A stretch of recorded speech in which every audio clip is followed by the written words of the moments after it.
A theater in London, early in the 1970s. Tom Jones stood center stage, the opening notes of Delilah beginning to play, and in the wings, watching quietly, stood Elton John. Nobody in the audience knew he was there. There had been no announcement, no introduction, no acknowledgement from the stage. He had simply arrived earlier that evening, made his way backstage through a side corridor most performers used to avoid the crowds out front, and found a spot just out of view of the audience where the stage lights bled into shadow and the sound of the orchestra came through clearest. He was not there by accident, and by the time the song ended, several people standing nearby would remember the look on his face. Not the polite, appreciative expression of someone watching a colleague's show, but something closer to total absorption, as if for those few minutes, nothing else in the building existed. To understand why that moment mattered, it helps to understand what Delilah had become by the early 1970s, and what it represented for the man singing it. The song had been released in 1968, and within months it had become inseparable from Tom Jones's identity as a performer. It was dramatic in a way few pop records of its era dared to be. Built around a story of jealousy, heartbreak, and consequence, delivered with a vocal performance that moved from restrained tension to full-throated release within the space of a few bars. Audiences had heard it on the radio, bought it as a single, watched Tom perform it on television. By the time he sang it live in any venue, audiences already knew exactly what was coming. The slow build, the dramatic pause, the explosive final chorus that seemed to demand everything a singer had. For Tom, performing Delilah live had become something between a signature and a responsibility. It was the song audiences most wanted to hear. The one that, more than almost any other in his catalog, defined what people expected when they bought a ticket to see him. And because of that, it had also become, for Tom, a kind of measuring stick, a song he could never simply walk through, because audiences would know immediately if he had. The theater that night was already full an hour before the curtain rose. The lobby crowded with people exchanging programs and finding their seats, the murmur of conversation rising steadily as the house lights dimmed.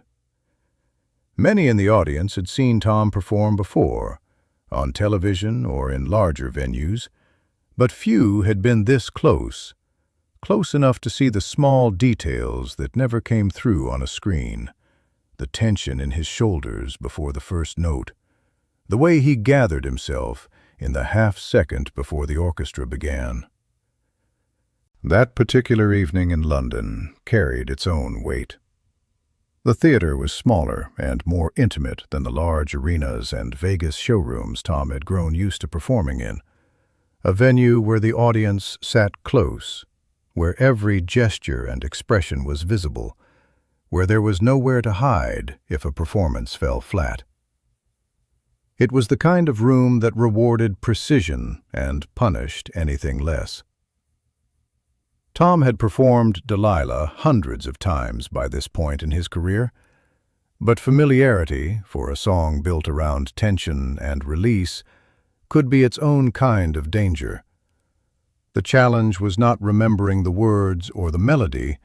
Those had long since become second nature. The challenge was finding, every single night, a way to make the song feel as urgent and unplanned as it had the very first time he sang it.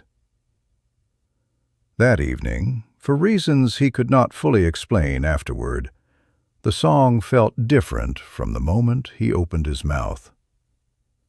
Word had reached him earlier that day, through someone on his team, almost in passing, that Elton John might be in the building that night.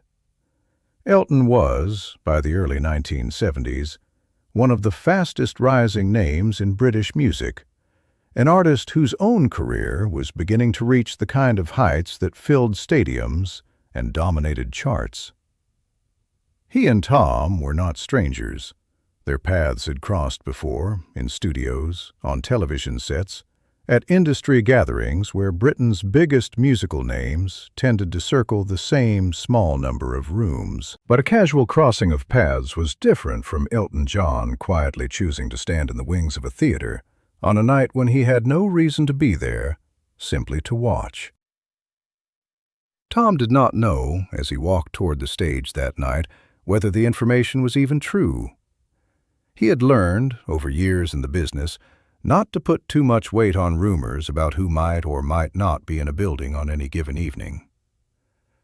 But somewhere in the back of his mind, as the lights came up and the orchestra began the familiar opening of Delilah, the possibility remained. What happened next was not a change in the song itself. The arrangement was the same, the key was the same. The choreography of the performance, where Tom stood, how he moved, when he raised the microphone and when he let his voice fall back into something quieter, followed the same shape it always had. But something in the way Tom approached those first few lines was different. He sang them more carefully than usual, not in the sense of being cautious, but in the sense of giving each phrase slightly more attention than the song strictly required, as if performing not just for the audience in front of him, but for someone listening with a musician's ear, somewhere just out of sight. It was a strange thing, Tom would later admit, to feel more exposed in a smaller theater than he ever did in front of thousands of people in Las Vegas. In the big rooms, the scale of everything, the lights, the orchestra, the distance to the back row, created a kind of buffer, a sense that the performance belonged to the room as much as to him. Here, in a theater this size, with the possibility that one specific person in the building was listening more closely than anyone else, that buffer disappeared entirely. In the wings, Elton John stood with his arms loosely crossed, watching the stage through the gap between a black curtain and the edge of the proscenium. He had come, by his own account given years later, almost on impulse. A free evening, a show he had heard was worth seeing, a chance to watch a performer he respected without the formality of an official invitation or a reserved seat. He had expected, perhaps, to enjoy the show the way any audience member might. What he had not expected was the particular intensity of what he was about to witness. As the song moved into its familiar build, the tension accumulating verse by verse, the orchestra thickening beneath Tom's voice, the audience growing visibly still in anticipation of the moment they all knew was coming, something in the room shifted. It was the kind of shift that is difficult to describe to anyone who wasn't there.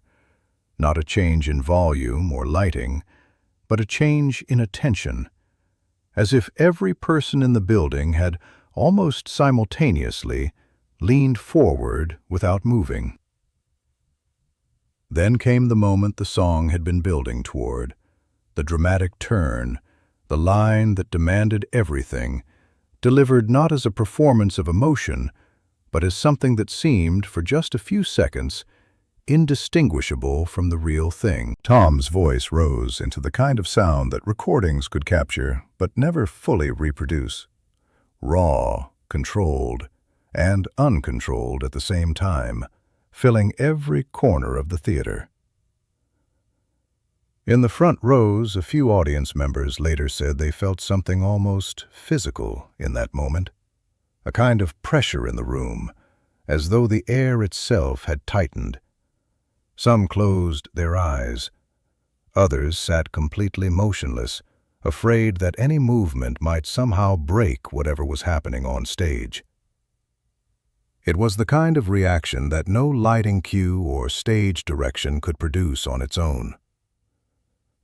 In the wings, Elton John did not move. Several people backstage who happened to glance toward him in that moment later described his expression as unreadable at first.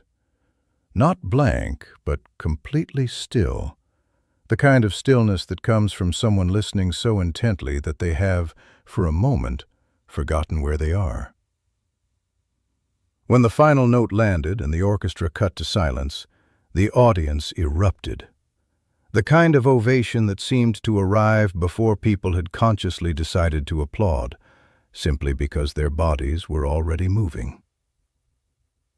Backstage, in the wings, Elton John was applauding too. But unlike the audience, who would file out of the theater within the hour, already moving on to dinner reservations and late-evening plans, Elton remained where he was for a moment longer than anyone expected, not rushing to find Tom, not signaling to anyone that he wanted to be noticed. Simply standing there, in the space between the stage and the dark of backstage, as if needing a moment to return to himself. When Tom came off stage a short while later, breathing hard, his shirt damp from the heat of the lights, he found Elton waiting near the edge of the wings, not with the easy confidence of someone offering a quick compliment on his way out, but with something quieter, almost careful in how he approached the conversation. What was said between them that night was brief, and neither man made any effort afterward to turn it into a public story. There was no photograph taken, no mention in the next day's papers, nothing that marked the moment as significant to anyone who hadn't been standing close enough to see it happen. But for those who were there, something about the exchange stood out. It wasn't the words themselves, by most accounts, fairly ordinary words, the kind two performers might exchange after any show.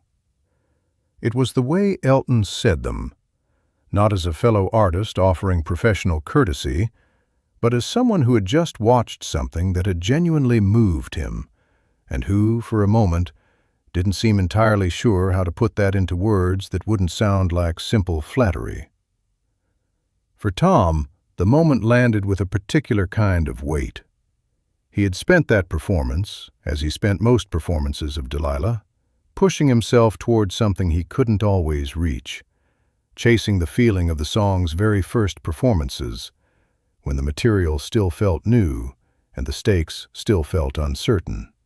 Most nights he walked off stage uncertain whether he had gotten there. That night, for reasons that had as much to do with who might be watching as with anything technical about the performance itself, something had clicked into place, and the person standing in the wings, watching with the attention of someone who understood exactly what he was hearing, had been the first to notice.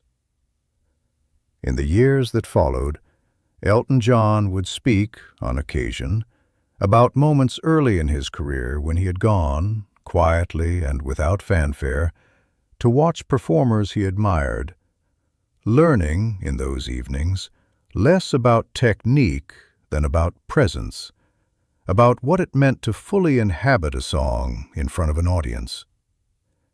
He rarely named specific shows, but those close to him, in later years, would sometimes point to evenings like that one in London, a theater, a familiar song, a performer giving everything to a piece of music he had sung hundreds of times before, as the kind of experience that shaped how Elton thought about performance long before his own shows became the spectacles they would later be known for.